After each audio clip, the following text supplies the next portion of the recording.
Imagine waking up, checking the weather app, riding the bus to school, and paying your tuition. Each of those actions is connected to your government.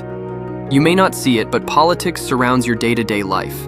It's in the food you eat, the roads you drive on, and even the Wi-Fi you're using to watch this video. So, why does politics matter? Why should you care? In this video, we're diving into the foundations of American politics, what government is, why it exists, what causes political conflict, and how the rules of democracy, liberty, and equality help resolve those conflicts. Let's get started. Since 2020, the COVID-19 pandemic reshaped life in America. We stayed home, wore masks, went virtual for school and work, and leaned heavily on the federal government for help. The government mobilized resources, developed vaccines, and provided trillions in aid. Some actions got wide support. Others sparked bitter debates over lockdowns, masks, mandates, and spending. These disagreements show us that American politics is conflictual, meaning it's full of real, ongoing disagreements about what government should do. We also saw how process matters. Decisions came from elected officials, state governors, Congress, and federal agencies. And we saw how politics is everywhere, touching healthcare, education, the economy, even our personal choices. With so much information flying around on news, social media, and online forums, it's easy to feel overwhelmed. But if we understand the big picture, we can better evaluate what's happening, how policies are made, and how to be part of the process.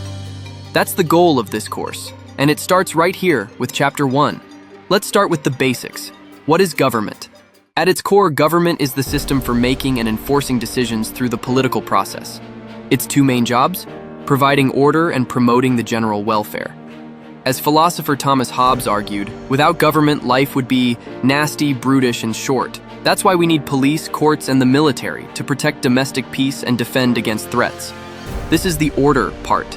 The general welfare part is about solving problems we can't tackle on our own, like healthcare, education, clean air, and national security.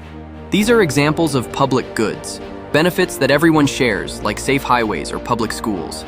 Without government coordination, we'd face collective action problems or the free rider problem, where people hope others do the work while still benefiting themselves. But how a government is organized can vary. In the US, we have a republic, a type of democracy where we elect representatives. We also have a federal system, meaning power is shared between local, state, and national governments. We also divide power within the national government through separation of powers, 3 branches: legislative, executive, and judicial. Checks and balances. Each branch has some control over the others. And federalism, as mentioned, which separates duties across levels of government. Why so many layers? Because as James Madison said, humans are self-interested. He feared factions, groups pushing their own interests at the expense of others. By spreading power around, our system keeps any one faction from dominating. So what is politics then? Politics is the process of deciding what government does, who gets what, when, and how. It's about choices, compromises, and priorities. This textbook builds its analysis on 3 key ideas. Politics is conflictual. Disagreements are built into the system. Whether it's about taxes, healthcare, or climate change, there are always differing views. That's not a failure. It's part of how democracy works. Political process matters. It's not just what decisions are made, but how they're made. Rules, elections, and institutions shape outcomes. Who votes, how laws are written, and who gets to interpret them. All these processes matter. Politics is everywhere. From your cell phone plan to your student loan, government decisions are baked into daily life. Even if you try to ignore politics, politics doesn't ignore you. Let's bring this home with a closer look at political conflict. Take the debate over abortion. For decades, Americans have disagreed sharply over whether abortion should be legal and under what circumstances. These aren't surface-level disagreements. They're rooted in deep personal beliefs, values, and ideologies. And they persist, even when courts or Congress try to settle the issue. Why? Because in a diverse society, consensus is rare. And because Americans value liberty, people are free to disagree and organize around their beliefs. But liberty also means conflict. You can't have a system where people are free to speak, protest, and vote, and expect everyone to agree all the time. Conflict also shows up in debates over immigration, taxes, climate policy, and healthcare. For instance, Democrats often support redistributive tax policies, raising taxes on the wealthy to fund social programs. Republicans generally support lower taxes and fewer regulations. Both positions reflect different economic interests, values, and ideologies.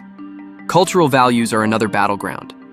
Red state and blue state Americans often differ on topics like same-sex marriage, gun rights, school prayer, and racial justice. These differences often overlap with identity, race, gender, religion, even geography. But even in the middle of all this disagreement, democracy offers a way forward.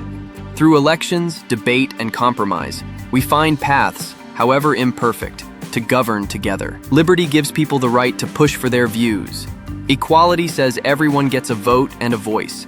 And democracy means those voices shape what comes next. So, here's what to remember from Chapter 1. Government exists to provide order and promote the general welfare. Without it, chaos or stagnation would likely follow. Politics is the process of deciding what government does. It's full of conflict, shaped by process, and embedded everywhere in your life. People bring different values, interests, identities, and ideologies to the table, which is why disagreement is the norm, not the exception. Yet our system is designed to handle that conflict through separation of powers, federalism, checks and balances, and elections. And at the heart of it all are three American values: democracy, liberty, and equality. The next time you see a political ad, read a news story, or hear a debate about public policy, ask yourself, what's at stake? Who's involved? What process is at work? You don't have to love politics, but you do live in it. And the better you understand how it works, the better you can decide how or if you want to participate.